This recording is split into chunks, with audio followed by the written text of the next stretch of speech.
Let's talk about a shirt. A cheap, cute shirt that you bought not too long ago. When you saw it in the store, it looked great, and it cost almost nothing. So you bought it, without a second thought. You wore it a few times, and then you started to notice things. Little balls of fuzz forming on the fabric. A seam beginning to pull loose. The color fading after a wash or two. The shape going baggy or twisted. And soon enough, that cute shirt looked tired and sad and cheap.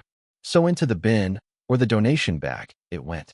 Total time worn, maybe a handful of times. Now, you might think you just got unlucky. A bad shirt. But you did not. That shirt did exactly what it was designed to do. It survived the store. It survived a few wears. And then it fell apart, right on cue. Because in the world of cheap, fast clothing, your clothes are not built to last. They are built to be replaced. Quickly and often. This is one of the biggest and most wasteful traps of all. And it is wrapped around your body every single day. In this video, we are going to look at how your clothes became disposable and why so much of what hangs in your closet was, quite simply, built to fail. Let's start with how clothes used to be. Not so long ago, clothes were made to last. They were sewn from good, strong fabric. The stitching was tight and careful.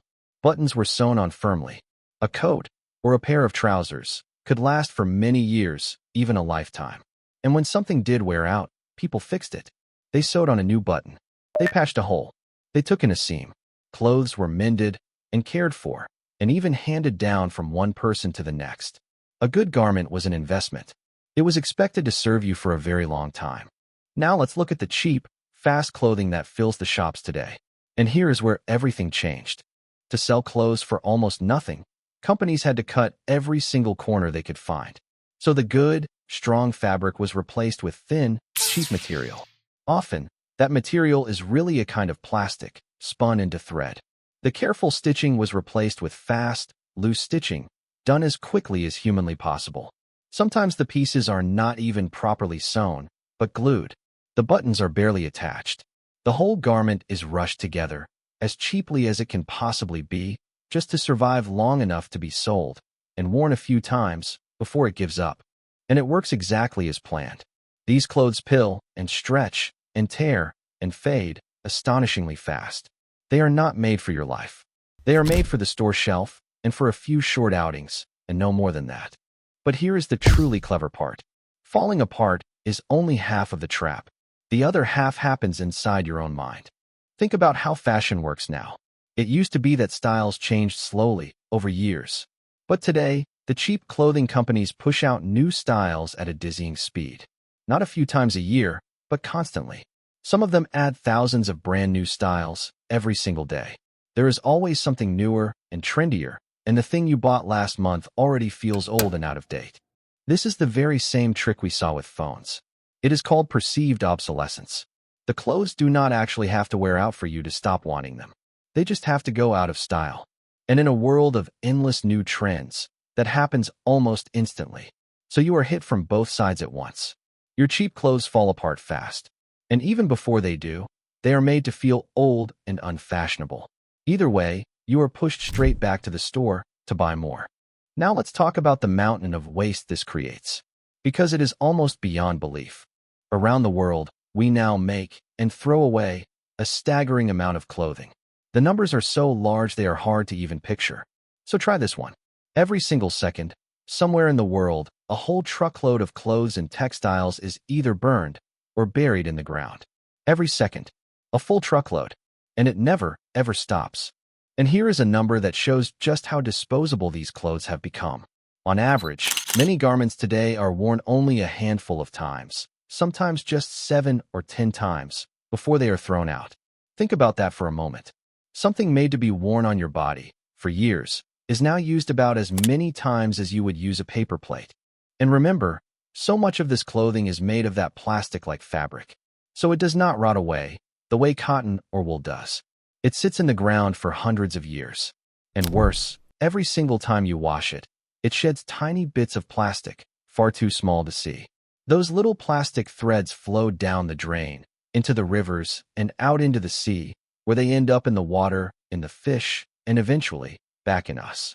Your cheap shirt does not just fill the land with waste. It quietly fills the whole world with plastic. And where do all these unwanted clothes go? A great many of them get shipped far away to poorer countries, dumped on them by the boatload. There are places now, deserts and vast markets in far-off lands, where the world's thrown away clothing piles up into huge, mountainous heaps. Great drifts of cheap shirts and jeans and dresses, worn a few times in a rich country, and then sent across the world to rot in someone else's backyard. It is a sight that truly has to be seen to be believed. A mountain range made entirely out of our discarded clothes. So who wins from all of this? The clothing companies, of course. By making clothes cheap and flimsy and endlessly out of style, they get you to buy far more than you ever needed.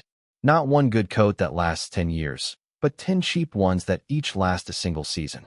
It is the same trick as everything else on this channel. Make it weak and make it feel old so that you come back again and again. And who loses? You do. You spend more, in the end, on piles of cheap clothes that fall apart than you ever would have on a few good ones that lasted. And the planet loses terribly. The land, the water, the air, and faraway countries, all of it buried under our throwaway fashion. And by now, you know this pattern in your bones. The weak fabric and the loose stitching are the built-in failure. The endless new trends are the death clock, ticking away in your mind. Different product, worn on your very skin, but the same old game. Build it to break, and build it to feel old, and let both of those push you back to the store. Now, so far we have talked about your wallet and the waste. But there is a human cost to all of this too, and it would be wrong to leave it out. Those clothes that cost almost nothing? Someone, somewhere, paid the real price for them. To make clothes that cheap, that fast, the work is often done far away, by people earning tiny wages, in hard and sometimes dangerous conditions, working long hours to stitch together garment after garment after garment. The rock-bottom price on that shirt is only possible because the people who made it were paid so very little. So when a garment is treated as disposable, worn a few times and binned, it is not just fabric being thrown away. It is all that human effort and all those hours of someone's life tossed out along with it. And the sheer scale of it is hard to hold in your mind. The world now makes something like 100 billion new garments every single year. The amount of clothing being produced has roughly doubled in just the last couple of decades. We are drowning in clothes, making more, faster, and cheaper than at any time in all of human history, and wearing each piece for less and less time before we let it go. Then there is the pollution beyond the plastic threads. Turning plain cloth into brightly colored fashion takes enormous amounts of water and a great deal of dye and harsh chemicals. In some parts of the world, you can actually tell which color is in fashion this season, just by looking at the color of the local river. The dyes run off from the factories and stain the water. Whole rivers turn strange shades of blue or red by the chemicals used to color our cheap clothes. The land, the water, and the air all pay a price, so that a shirt can be sold for the cost of a coffee. And notice how the modern world quietly cheers all of this on. Think about the endless videos of people showing off giant piles of new clothes they just bought, all at once, for very little money. It is treated as fun, as a kind of entertainment. Buy a mountain of cheap clothes, show them off, wear a few, and by next month, do it all over again. It has turned the throwaway habit into a game, a performance, a thing to be admired and copied. And every round of that game feeds the machine and grows the mountain of waste. Let's do some simple math, because it exposes the whole illusion of cheap. Say you buy a cheap shirt, and it falls apart after 5 wears. Now say a good shirt costs several times as much, but lasts for 100 wears, or even more. Divide the price by the number of wears, and the truth jumps right out. The expensive shirt is actually far cheaper for every single time you put it on. The cheap shirt only looks cheap on the price tag. In real life, worn and binned and bought again and again, it is the costly one. You were never really saving money at all. You were just paying it in small, frequent, forgettable pieces while filling the world with waste. And here is a fact that should make anyone's jaw drop. The stores do not even sell all the clothes they make. There is so much overproduction that huge amounts of brand new clothing, never worn, never sold, is simply destroyed. Some of it is burned, on purpose, rather than being given away, to protect the brand's image, or simply because it is cheaper than storing it. Brand new clothes, made with all that effort and water and human labor, sent straight to the fire, having never once touched a human body. If that is not a picture of a broken system, then nothing is. And do not comfort yourself too much with the donation bin, either. Many people ease their guilt by giving their old, cheap clothes to charity, imagining someone else will happily wear them. But the truth is harsher. There are simply far more cast-off clothes than anyone could ever use. Only a small share of donated clothing is actually resold nearby. The rest is baled up and shipped off, which is exactly how those far-off mountains of clothing came to be. The donation bin is often not a second life for a garment. It is just a slower road to the very same landfill on the other side of the world. The only real answer is to make less, and buy less, and keep what we already have for far longer. And so we come back to those mountains. In a great desert, in one part of the world, and in vast markets. In another, the rich world's unwanted clothes pile up, higher and higher. Bales of them arrive by the shipload, far more than anyone there could ever wear or sell. So they pile up in the open, in the sun and the wind, a strange and growing landscape made of jeans and t-shirts and party dresses. Some of it is so cheap and so poorly made that no one wants it even for free. So it just sits there, slowly falling apart, poisoning the ground, a monument to a world that made clothes to be thrown away. It is worth pausing on how insane this really is when you step back. For almost all of human history, cloth was precious. It took real time and skill to spin thread, to weave fabric, to sew a garment. Clothes were mended and treasured and passed down. A single good coat could serve a person for their whole life. Our great-grandparents would be astonished and probably horrified to see us wear a shirt 5 times and throw it in the bin. To them, that would be like burning money or wasting food. And they would be right. We have taken something that was once valuable and careful and lasting, and we have turned it into litter. Not because we had to, but because a handful of companies discovered that disposable clothes, sold fast and cheap and endlessly replaced, make more money than good clothes that last. So how do you fight back? Happily. This is one where you hold a great deal of the power. First, buy less, but buy better. One well-made shirt, of good, strong fabric, sewn well, will outlast a whole drawer full of cheap ones and often cost less in the long run. Learn to spot quality. Feel the fabric. Check the stitching. A little care in the choosing saves you a lot of money and a lot of waste. Second, look at what the clothes are actually made of.